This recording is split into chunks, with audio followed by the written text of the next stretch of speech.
So today guys, we're going to be trying a Tilta umbrella that is built for a cart called the Boulder cart made by Tilta. However, we have an innovative cart here which are a lot pricier. So all their accessories are pricier. So we're going to see if this umbrella that's from Tilta, that's reasonably priced, still a little bit steep, but we're going to see if this can work on this innovative cart based on pole size and weight and height. On specs, on paper, it looks really good as far as the umbrella goes. So let's see if it can deliver for whenever we're out there in the summer, hot days, or even drizzly days to protect us from the weather. So I attached the included brackets that came with the combo, and they were nice enough to attach some expanders that allows the brackets to fit in the thicker poles on top of the cart. The umbrella is a little heavy, but once you get the hang of it, it's easy to assemble on the pole and crank to open.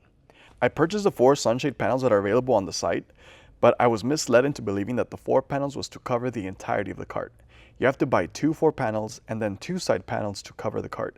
And after it's all said and done, you're spending more on the side panels than what you spent on the whole umbrella combo. I don't think the quality is worth $100 for just one side panel, but nonetheless they're easy to assemble with some sliding brackets that attaches to the top of the umbrella, but you may need an apple box or something if you set up your umbrella too high. The Velcro on the lower portion of the panel is helpful to adjust in case the umbrella isn't hanging as high. And it has some neat magnets on the edges that actually allows for expanding to the other panels that we didn't get, and maybe even C-stands since this kept magnetizing to the side of my trailer.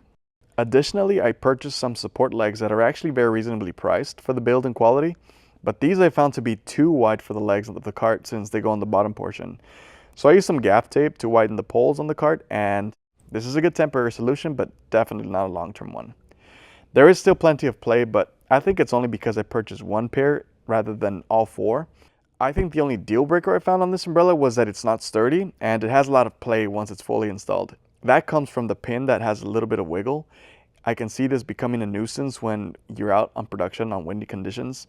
And let's be honest, that's going to be everywhere when you're outside. So if they could come up with a solution for this, it would make this whole setup a perfect combo for all production people. So who is this setup for? It's definitely for people who plan to stay in an outdoor location for hours, maybe even the whole day. And with allowed setup time versus running and gunning, since this is a pretty big umbrella. This also works very well for VTR and Video Village, since usually you need a dark location for that. But be ready to drop another $300 extra for just the sunshades. If anybody was to humbly ask for my rating for this umbrella kit, I would give it a 6 out of 10. But let's see how it really performs out on the field. So now, let's go and take the setup for a ride.